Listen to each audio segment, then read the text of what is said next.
Roll camera. Rolling. And action.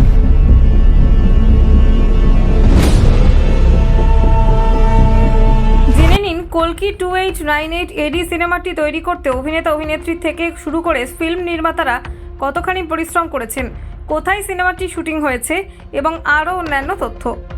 Cinema প্রেমীদের বহুদিনের অপেক্ষার অবসান ঘটিয়ে 27শে জুন মুক্তি পেয়েছে নাগ অশ্বিন পরিচালিত কল্কি 2898 এডি নামক সিনেমাটি। এই সিনেমাটিতে মুখ্য ভূমিকায় অভিনয় করেছেন প্রভাস, দীপিকা পাডুকোন, অমিতাভ বচ্চন, কমল হাসান, দিশা পাটানি প্রমুখ অভিনেতা অভিনেত্রীরা। এটি একটি সায়েন্স ফিকশন থ্রিলার। মহাভারতের এমনই এক গুরুত্বপূর্ণ মুহূর্ত দিয়ে কাহিনী শুরু হয়।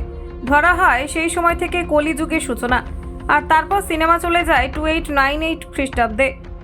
কল্কি 1898 এডি সিনেমাটি সম্পর্কে প্রথমেই বলি, এই সিনেমাটি শুধুমাত্র একটি চলচ্চিত্র নয়, ভারতীয় সিনেমার ইতিহাসে একটি যুগান্তকারী পদক্ষেপ।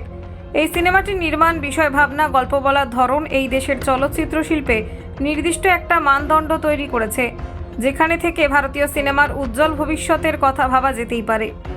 এই অবস্থায় হলিউড সিনেমাটির সঙ্গে পাল্লা দেওয়ার কথা চিন্তা করা যায় অনায়াসে।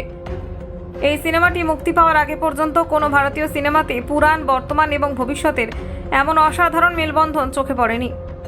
মহাকাব্যের সঙ্গে কল্পনা ও বিজ্ঞানকে এমন সাফল্যের সঙ্গে মেশাতেও দেখা যায়নি আগে কোনো সিনেমাতে। সাহিত্য, মহাকাব্য, দর্শন এবং বিজ্ঞান এভাবে কখনো কোনো ভারতীয় সিনেমাতে দৃশ্যায়িত হয়নি। আজ আমরা এই সিনেমাটি নির্মাণ করতে কতটা পরিশ্রম লেগেছে এবং কোথায় এই সিনেমার শুটিং হয়েছে সেই সম্পর্কে বিস্তারিতভাবে আলোচনা করতে চলেছি। এই সিনেমার কেন্দ্রীয় চরিত্র অশ্বত্থামার ভূমিকায় 80 বছর বয়সী বিখ্যাত অভিনেতা অমিতাভ বচ্চনের অভিনয় এক অসাধারণ আবেশ তৈরি করে, যা দর্শকদের কাছে বড় পাওনা হয়ে থেকে যায়। এই চরিত্রটিতে অভিনয় করার জন্য অমিতাভ বচ্চনকে অন স্ক্রিনেও অনেকটা পরিশ্রম করতে হয়েছে এবং তার এই লুকটি ক্রিয়েট করার জন্য লাগলো 3 ঘন্টা সময়। আর সবথেকে মজার বিষয়, এই মেকআপটি তুলতে তার সময় লাগতো 1.5 ঘন্টা। এই সিনেমাটি শুটিং শুরু হয়েছিল 2021 সালের 21শে জুলাই থেকে। এই সময় অশ্বত্থামার শিবলিঙ্গ আরাধনা দিয়েই শুটিং শুরু হয়। হায়দ্রাবাদের রামোজি ফিল্ম সিটিতে এই সিনেমাটির জন্য একটি বড় শুটিং সেট তৈরি করা হয়েছিল। এরপর ওই বছর ডিসেম্বর মাসে প্রভাস এবং দীপিকা সিনেমার শুটিংয়ে জয়েন করে। কমপ্লেক্সের গবেষণাগারে বৈজ্ঞানিক পদ্ধতিতে সুমতির গর্ভে সন্তান আসে। এই সন্তানকে বাঁচিয়ে রাখার জন্য অশ্বত্থামা এবং ভৈরব লড়াই করে।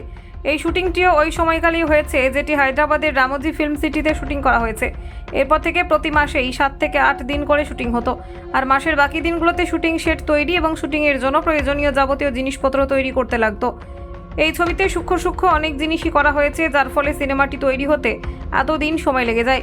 এই সিনেমার আরেকটি পার্ট হলো বুজ্জি, যেটি তৈরি করতে বেশ পরিশ্রম করতে হয়েছে ফিল্ম নির্মাতাদের। বুজ্জির ভয়েস দিয়েছেন কীর্তি সুরেশ। প্রোডাকশন ডিজাইনার নিতিন চৌধুরী তার পুরো টিম নিয়ে এই বুজ্জিকে নির্মাণ করেন। এই বুদ্ধিকে নির্মাণ করতে গিয়ে প্রচুর টাকা খরচ হয়েছিল, কিন্তু পরিচালক শেষমেশ নির্মাণ করান। আনন্দ মাহিন্দ্রা সাপোর্টে এই ভেহিক্যালটি বানানো হয়।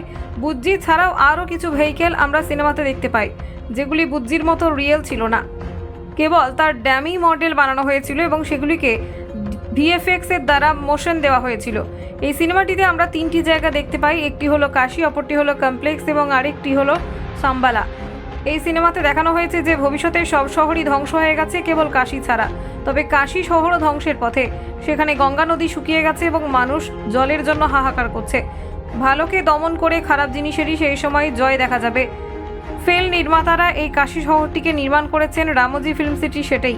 এরপর আসি কমপ্লেক্সে, যেখানে সব কিছু থাকবে পরিপূর্ণ, যেমন খাদ্য, শস্য, ধনসম্পদ, গাছপালা, ফুল ফল, পশু পাখি প্রভৃতি। এই কমপ্লেক্সের রাজা হলেন সুপ্রিম ইয়াসকিন, যিনি কাশী শহরকেও নিজের দখলে রেখেছেন।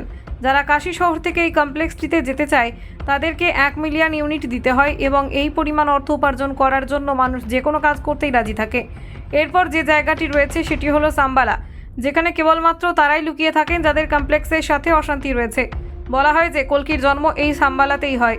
এখানে সৈন্যদের যে বস্ত্র পরানো হয় সেটিও অত্যন্ত পরিশ্রমের দ্বারা বানানো হয় এবং যে বন্দুকগুলি এখানে ব্যবহার করা হয়েছে সেগুলিও নির্মাণ করা হয়েছে একটু আলাদা ধাঁচে। এই সিনেমাটিতে যে গানের দৃশ্যটি দেখা যায় সেটি ইটালিতে শ্যুট করা হয়েছে। সিনেমাটির টোটাল বাজেট ছিল 600 কোটি টাকা, যার মধ্যে 400 কোটি টাকা ফিল্মটি তৈরি করতে এবং 200 কোটি টাকা কাস্ট অ্যান্ড ক্রিউদের পারিশ্রমিকের জন্য ব্যয় করা হয়েছে। সাধারণত প্রভাস 150 কোটি টাকা নিয়ে থাকেন অন্যান্য সিনেমার জন্য, তবে এই সিনেমার জন্য তিনি 80 কোটি টাকা নিয়েছেন। দীপিকা, কমল হাসান, অমিতাভ প্রমুখের পারিশ্রমিক পেয়েছেন 20 কোটি টাকা। দর্শক আসনে বসে এই সিনেমা দেখা অবশ্যই একটা অভিজ্ঞতা। এই সিনেমাটি বাহুবলীকেও টক্কর দিতে পারে, তাই রাজামৌলি থেকে শুরু করে বিখ্যাত পরিচালক অভিনেতারা এই সিনেমাটির যথেষ্ট প্রশংসা করেছেন।